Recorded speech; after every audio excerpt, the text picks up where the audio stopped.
네, 오늘도 예배로 나와주신 우리 학생 여러분들 진심으로 감사 인사드리겠습니다. 먼저 사도신경으로 신앙고백 드림으로 예배 시작하겠습니다. 전능하사 천지를 만드신 하나님 아버지를 내가 믿사오며 그 외아들 우리 주 예수 그리스도를 믿사오니 이는 성령으로 잉태하사 동정녀 마리아에게 나시고 본디오 빌라도에게 고난을 받으사 십자가에 못 박혀 죽으시고 장사한 지 사흘 만에 죽은 자 가운데서 다시 살아나시며 하늘을 오르사 전능하신 하나님 우편에 앉아 계시다가 저리로서 산자와 죽은 자를 심판하러 오시리라. 성령을 믿사오며 거룩한 공회와 성도가 서로 교통하는 것과 죄를 사하여 주시는 것과 몸이 다시 사는 것과 영원히 사는 것을 믿사옵나이다. 아멘. 네, 다음으로 오늘 부를 찬양입니다. 오늘 부르실 찬송은 찬송가 545장 이 눈에 아무 증거 아니 배어도 함께 큰 목소리로 찬송 부르도록 하겠습니다.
네, 함께 큰 목소리로 찬송 불러주셔서 감사합니다. 다음으로 오늘 받으실 말씀입니다. 오늘 받으실 말씀은 하박국 2장 4절과 14절 말씀입니다. 하박국 2장 4절과 14절 말씀을 제가 여러분들에게 읽어드리도록 하겠습니다. 보라, 그의 마음은 교만하며 그 속에서 정직하지 못하나 의인은 그의 믿음으로 말미암아 살리라. 아멘. 14절 말씀입니다. 이는 물이 바다를 덮음같이 여호와의 영광을 인정하는 것이 세상에 가득함이니라. 아멘. 함께 기도드리도록 하겠습니다. 하나님 감사합니다. 오늘도 이렇게 이 주일을 맞이하여서 주님께 나올 수 있도록 인도하여 주심 감사드립니다. 주님, 오늘 말씀을 통하여서 저희 믿음이 더욱더 굳건해질 수 있도록 하여 주시옵고, 또한 저희 믿음, 저희의 이 예배가 주님께서 기쁘게 받아주시는 예배가 될 수 있도록 하여 주시옵소서. 비록 몸은 멀리 떨어져 있으나 마음만은 저희와 함께 이 예배를 드리며 하나님과 함께 할 수 있는 저희 학생들이 될 수 있도록 하여 주시옵소서. 예수님 이름으로 기도드렸습니다. 아멘. 네, 여러분들 반갑습니다. 오늘도 말씀을 듣기 위해서 나오신 학생 여러분들 진심으로 감사 인사드리며 제가 지금 안경을 끼지 못하고 있는 상황인데 여러분들 양해 많이 부탁드리겠습니다. 제가 좀 많이 숙이고 보더라도 여러분들 이해 부탁드리겠습니다.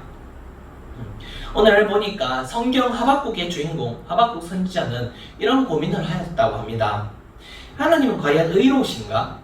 만약 그렇다면 왜 세상에는 악인들은 잘 되는데 의인들은 고통을 받는가라는 이러한 의문을 많이 가졌다고 합니다. 주전 7세기 초에 활동했던 이 하박국 선지자는 이 같은 문제를 놓고 깊은 신앙의 갈등을 겪었습니다. 하박국은 삶이 공정하지 않다고 생각했습니다. 그는 악인이 잘 되는 것, 의인이 힘든 것을 보고 화가 많이 났습니다.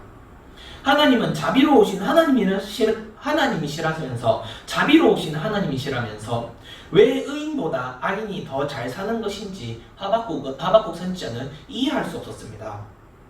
그래서 하박국 선지자는 하나님께 이것이 어찌 된 일인지 따져 물었다고 합니다.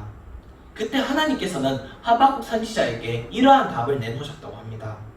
당장은 그렇게 보이지 않을지라도 때가 되면 악인은 반드시 벌을 받게 될 것이고 의인은 마침내 보상을 받고 또 구원을 얻게 될 것이라는 답을 말입니다. 마침내 결국 이 하박국 선지자는 하나님의 그 오묘하신 역사하심에 악인은 결국 망하고 의인은 마침내 그 믿음으로 말미암아 구원을 얻는다는 큰 진리를 깨닫게 되었다는 것이죠. 그리고 그는 악인이 승리하는 것처럼 보이는 이 세상에 모순된 현실에도 불구하고 하나님께서 여전히 이 세상을 주관하시고 또 세상을 다스리고 계신다는 그 사실을 알려주기 위해서, 후대에 알려주기 위해서 이를 하박국이라는 이 성경으로 기록하였던 것입니다. 현재를 살아가는 여러분들도 이러한 일들, 하박국 선지자가 겪었던 이런 일들을 참 많이 겪고는 할 것입니다. 정직하게 돈을 버는 그런 분들은 오히려 못 살게 되는데 오히려 불법을 저지르는 사람들은 떵떵거리면서 살아가고 있는 그러한 뉴스들을 우리가 많이 접하고는 합니다. 우리는 분노하지만 그것을 막을 방법이 딱히 없는 이 현실에 자포자기 하면서 하나님이 계시면 왜 저런 불법을 저지르는 악인들이 다 잡혀야 하는데 안 잡히는 거 보니까 하나님도 별거 없다라고 여러분들도 생각하실 수도 있겠습니다. 그렇지만 우리는 믿음을 가져야만 합니다. 그 믿음은 하나님에 대한 우리의 마음에 대한 그 변화를 의미합니다. 우리가 하나님에 대한 그 믿음만 가진다면 어떤 환경에 부딪히더라도 이러한 환경에 변화가 없다고 하더라도 그 환경을 바라보는 우리의 눈이 달라지게 된다는 것이죠. 그것입니다. 모든 것이 하나님의 통제하에 있다는 그 믿음과 우리가 지금은 답답하더라도 결국 하나님께서 이를 풀어주신다는 그 믿음을 가슴에 새기고 있어야만 합니다. 이것이 바로 하나님을 의지한다는 것이고 믿음을 가졌다는 말이 될 것입니다. 여러분들은 여러분들의 삶에서 과연 이 화가 있을지라도 믿음으로 살 수 있겠습니까? 구원의 하나님으로 인해서 기뻐할 것이라고 힘차게 여러분들이 외칠 수 있겠습니까? 저는 이 오늘 본문의 말씀을 가지고 불공평한 세상에서 공평하신 하나님이라는 제목으로 여러분들과의 말씀을 나눠보고자 합니다. 본문은 악인들이 하는 일과 그러한 악인들을 심판하시는 하나님을 보여주고 있는데 먼저 악인들이 하는 일을 세 가지로 나누어서 볼 수 있습니다. 4절에 보니까 보라 그의 마음은 교만하며 그 속에서 정직하지 못하나 의인은 그의 믿음으로 말미암아 살리라라고 하고 있는 것을 우리가 확인할 수 있습니다. 가장 먼저 나오는 이 악인들의 일이 무엇입니까? 그것은 바로 교만한 마음을 가지고 있다는 말입니다. 악인들은 언제나 자신들이 다른 사람보다 우월하기를 바랍니다. 그들은 자신을 높이기 위해서라면 어떤 일이든 서슴지 않고 행하는 것을 우리가 많이 봅니다. 자, 이 상대를 깎아내리기 위해서 헐뜯고 또 각종 불법을 저질러서 더 높은 자리를 탐내는 것이 바로 악인들인 것이죠. 의인은 그의 믿음으로 말미암아 살게 되지만 악인들은 그러한 믿음도 없기에 이러한 그 교만한 마음을 가지고 더욱더 욕심을 내고 더욱더 올라가고자 하는 것입니다. 5절에 보니까 이렇게 말씀하고 있습니다. 그들은 술을 즐기며 거짓되고 교만하여 가만히 있지 아니하고 소울처럼 자기의 욕심을 넓히며 또 그는 사망 같아서 족한 줄을 모르고 자기에게로 여러 나라를 모으며 여러 백성을 모으나니 라고 말하고 있는 것을 우리가 볼 수 있습니다. 이들은 술이 그들의 가장 친한 친구이며 거짓된 삶을 살아가는 것을 확인할 수 있습니다. 온몸에 교만이 가득하기 때문에 마치 세상을 다 가진 양 허세를 부리는 것을 우리가 또한 볼 수 있습니다. 또한 스올처럼 마치 깊은 구렁텅이와 같이 교만에 의한 그 욕심이 끝도 없이 깊이 내려갑니다. 악인의 이런 교만은 만족할 줄도 모르고 계속해서 깊어져만 가는 것입니다. 마치 폭주기관차 같이 자신의 욕심을 채우기 위해서 달려가는 것이 악인의 교만한 마음인 것입니다. 다음으로 나오는 악인의 일들이 무엇입니까? 9절에 보니까 재앙을 피하기 위하여 높은 데 깃들이려 하며 자기의 집을 위하여 부당한 이익을 취하는 자에게 화가 있을진저 라고 말하고 있는 것을 볼 수 있습니다. 두 번째로 나오는 것이 그것은 바로 높은 데 깃들이며 부당한 이익을 취하는 것이 바로 악인들의 일입니다. 교만한 마음으로 생긴 이 욕심은 악인들에게 끝이 없습니다. 되지도 않을 그 욕심을 탐욕을 부리면서 자꾸만 높아지려는 그런 욕심이 생기는 것이 바로 악인들인 것이죠. 바벨탑 사건이 왜 발생했겠습니까? 바로 자신들이 인간들이 하나님과 같이 되려는 그런 생각이 있었기 때문에, 그런 마음이 있었기 때문이었습니다. 그들은 갖은 핑계를 대면서 자신들이 흩어지지 않기 위해서라는 그런 말도 안 되는 핑계를 대면서 이를 부정했지만 결국 그들의 마음에는 높은 지위를 향한 그런 욕망이 그 가슴 속에, 그 마음 속에 깊이 자리박고 있었다는 것이었습니다. 이러한 욕심은 결국 악인이 부당한 이익을 벌게끔 만들어버립니다. 끊임없이 이 악인들은 불법을 저질러서라도 또한 편법을 저질러서라도 사람들의 그 이익을 갈취하면서 악인들의 배를 불린다는 것이죠. 이를 오히려 자랑스럽게 여기면서 또 자신들의 자산을 자랑하기에 바쁜 이들이 바로 악인들인 것입니다. 마지막으로 나오는 악인들의 일이 무엇입니까? 12절에 보니까 피로 성읍을 건설하며 불의로 성을 건축하는 자에게 화 있을진저 라고 말하고 있는 것을 볼 수 있습니다. 마지막으로 나오는 것은 바로 피와 그 불의로 성을 건축한다라는 것입니다. 악인들은 남을 희생하는데 거침이 없습니다. 이들은 남을 짓밟으며 그들의 필요를 채워가는 사람들입니다. 피해자가 흘리는 그 피와 눈물은 악인들에게 아무 소용도 없고 또 타격도 주지 않을 뿐더러 이것을 오히려 자랑스럽게 여기며 불의로 성을 건축하는 것입니다. 그들의 마음속은 이미 불의로 가득 차버렸고 피로 가득 차버린 다른 사람의 피와 그런 눈물로 가득 차버린 그런 마음을 가지고 있다는 것이 바로 악인들이라는 것입니다. 이처럼 악인들은 말 그대로 악인처럼 행동합니다. 남을 희생시키고 또 자신들의 욕심대로 자신들의 필요를 채워나가며 살아가는 것이 악인들인 것입니다.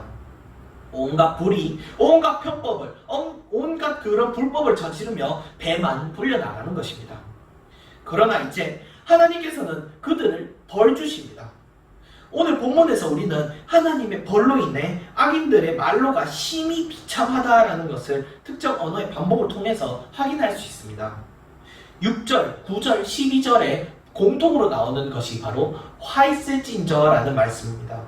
6절에 곧 이르기를 화 있을진저, 9절에 화 있을진저, 또 마지막 12절에 화 있을진저, 이러한 말을 반복함으로써 악인들이 마침내 그 말로가 비참하고 또 하나님께 벌을 받을 것이라는 것을 우리가 확인할 수 있는 것이죠.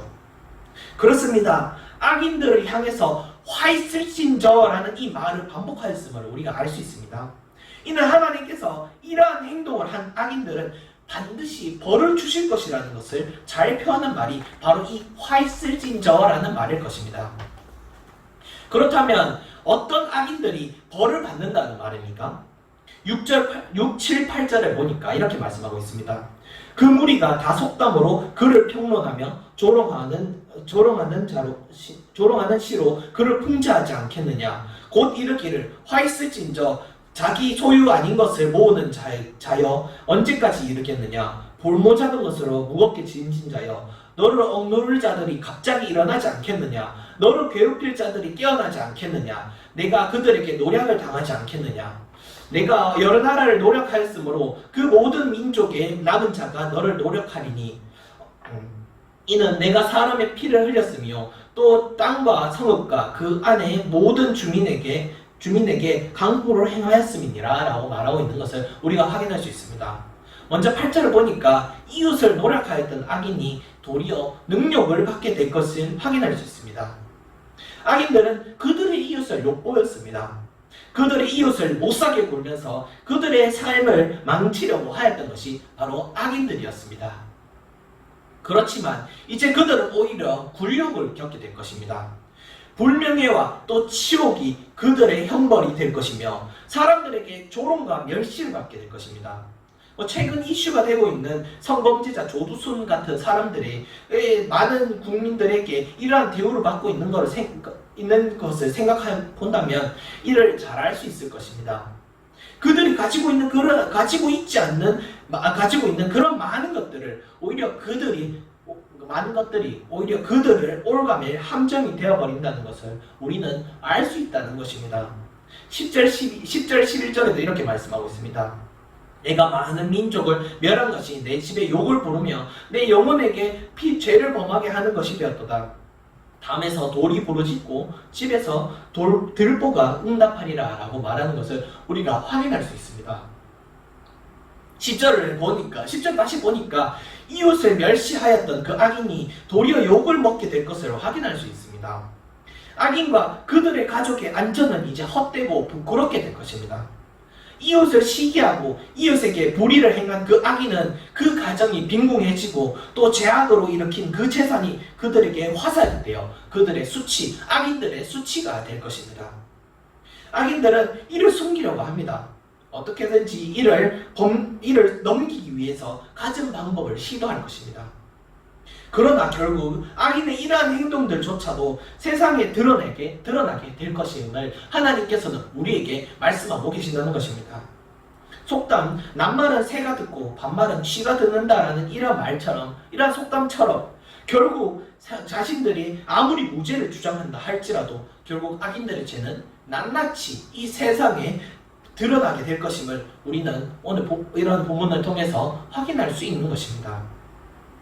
결국 세상의 악인들은 하나님께서 벌을 주실 것입니다. 이는 분명히 시간이 걸릴 수 있는 일입니다. 이를 기다리기는 여러분들 또한 지치고 힘들 수도 있을 것입니다. 단순히 기다리라고 말하는 것에 무책임하다고 생각할지도 모르겠습니다. 그러나 여러분이 믿음의 사람이라면 여러분은 이제 결국 참고 인내할 줄 알아야 합니다. 믿음의 사람은 하나님의 역사하심을 따라서 보는, 그것을 바라보는 사람들입니다. 야곱의 아들 요셉이 그 감옥에 갇혔을 때 그는 죽고 싶었을 것입니다.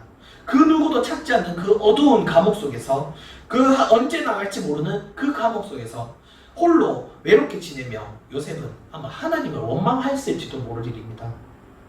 그러나 누가 알았겠습니까? 그런 그 원망의 상황 속에서 그가 일어나서 결국 이 애굽의 총리가 되었다는 그런 말을 말입니다. 그런 상황을 겪게 된 요셉은 과연 그것을 예상했을까요?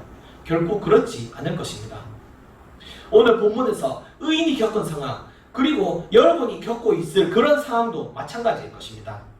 언제나 언제까지 악인들의 행패가 이어질지, 그들이 언제까지 잘 될지 모르는 이 상황이기에 우리도 그들을 바라보며 그 무기력한 그런 자신의 삶에 환멸을 느낄 수도 있을 것입니다. 그러나 앞서 말씀드렸듯이 믿음의 사람이라면, 크리스천이라면, 예수 그리스도의 이름을 의지한다고 말하는 사람이라면, 하나님을 믿는 사람이라면 여러분들은 이제 끝까지 하나님을 의지할 수 있어야 합니다.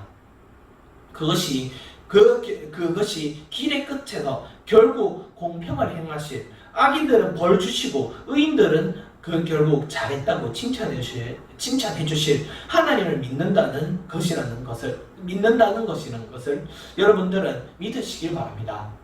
이만 말씀을 맺도록 하겠습니다. 오늘 본문을 쓴 하박국 선지자는 의문을 가집니다. 왜 의인이 고난을 받으며 나아가 어찌 하나님의 백성들이 악한 바벨론에 의해 고통을 당하는가라는 이런 의문을 가졌을 것입니다. 악인이 잘 되는 그 상황 속에서 화도나고 하나님을 원망했던 하박국 선지자는 마침내 이러한 결론에 도달하게 된다는 것입니다. 본문 14절에 이렇게 말씀하고 있습니다. 이는 물이 바다를 덮음같이 여호와의 영광을 인정하는 것이 세상에 가득함이라 라고 하는 것을 오늘 하박국은 우리에게 고백하고 있는 것을 보여주고 있습니다. 하박국 선지자는 바다를 모두 덮는 이런 물과 같이 세상에 여호와의 영광이 가득한 것을 인정하였던 것이었습니다. 여러분도 이것을 볼 수 있어야 합니다. 주님의 영광이, 주님의 평강이 온 땅에 가득하다는 것을 말입니다. 이 어려운 세상에서 여러분들은 여호와의 영광이 마치 물이 바다를 덮음과 같이 온 세상에 가득하다는 것을 인정할 수 있어야 합니다. 하나님께서는 인내하고 또 기다리면 하나님의 정한 때에 가장 선한 방법으로 반드시 공의와 심판을 내리실 것을 우리에게 약속하셨습니다. 의인은 오직 인내와 끈기를 가지고 하나님의 공의와 심판을 바라보는 그런 믿음의 삶을 경주해 나가야 합니다. 4절에 이렇게 말씀하고 있는 것을 우리가 보았습니다. 의인은 그의 믿음으로 말미암아 살리라 라는 것을 우리가 보았죠. 그렇습니다. 결국 우리를 지탱하는 것은 기다림의 끝에서 하나님의 역사하심, 공평한 하나님께서 악인을 벌주시고 공의를 행하시어 결국 의인인 여러분을, 예수 그리스도를 믿는 여러분들을 높이신다는 그 믿음이라는 사실을 여러분들은 믿으시길 바랍니다. 그러므로 여러분들도 악한 행실을 버리고 세상에서 하나님보다 사랑하고 섬겼던 그런 우상들을 버리고 결단하는 삶을 살아야 할 것입니다. 고난과 환난이 닥쳐와도 하나님의 공의로우심을 그러한 공의로우심을 신뢰하고 믿음으로 살아가야만 할 것입니다. 끝으로 이 시를 소개해주고 오늘 말씀을 마치고자 합니다. 바로 송명희 시인의 나라는 시입니다. 자, 읽어드리도록 하겠습니다. 나 가진 재물 없으나, 나 남이 가진 지식 없으나, 나 남에게 있는 건강 있지 않으나, 나 남이 없는 것 있으니, 나 남이 못 본 것을 보았고, 나 남이 듣지 못한 음성 들었고, 나 남이 받지 못한 사랑 받았고, 나 남이 모르는 것 깨달았네. 공평하신 하나님이 나 남이 가진 건 나 없지만 공평하신 하나님이 나 남이 없는 것 같게 하셨네 라는 시입니다. 여러분은 이 시에서처럼 어쩌면 세상이 가지고 있는 것을 가지고 있지 않을지도 모릅니다. 그러나 여러분들이 가지고 있는 것은 세상 그 무엇과도 비교할 수 없는 하나님을 향한 믿음입니다. 이제 여러분들은 세상이 불공평해 보여도 그 너머에 있는 것을 바라보셨으면 좋겠습니다. 물이 바다를 덮음같이 온 세상에 하나님의 공의가 있다는 사실을 여러분들은 믿으시기를 바랍니다. 지금은 불공평해 보여도 악인은 끝끝내 넘어진다는 그 사실을 여러분들은 믿으시길 바랍니다. 지금은 불공평해 보여도 결국 공평하신 하나님께서 의인인 여러분들에게 복의 복을 주실 것이며 그 믿음을 들고 담대히 세상에 나갈 수 있는 우리 학생 여러분들이 되시길 주님의 이름으로 소원합니다. 기도드리겠습니다.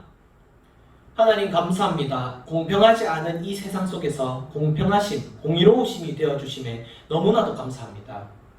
이 세상을 살아가면서 많은 불공평함을 느끼곤 합니다. 악인은 저렇게 잘 되는데 왜 나는 이렇게 못하는지 참으로 상심을 가질 때가 많습니다. 그러나 주님, 이제 저희가 하나님을 향한 믿음을 굳게 가질 수 있게 하여 주시옵소서. 물이 바다를 덮음같이 하나님의 영광이 온 땅에 덮이고 하나님의 공의로우심이 이 땅에 가득하다는 것을 저희가 굳게 믿을 수 있게 하여 주시옵소서. 악인을 부러워할 것이 아니라 주님을 향한 믿음을 세상에 자랑할 수 있는 우리 학생들이 될 수 있도록 하나님께서 인도하여 주시옵소서. 우리를 지탱하는 것이 세상이 아니라 하나님을 향한 믿음인 것을 우리가 절실히 알게 하여 주시옵고, 학생들의 믿음 또한 흔들리지 않도록, 우리 여러분들의 믿음 또한 흔들리지 않도록 하여 주시옵소서. 살아계신 우리 구주 예수 그리스도의 이름으로 기도드리옵나이다. 아멘.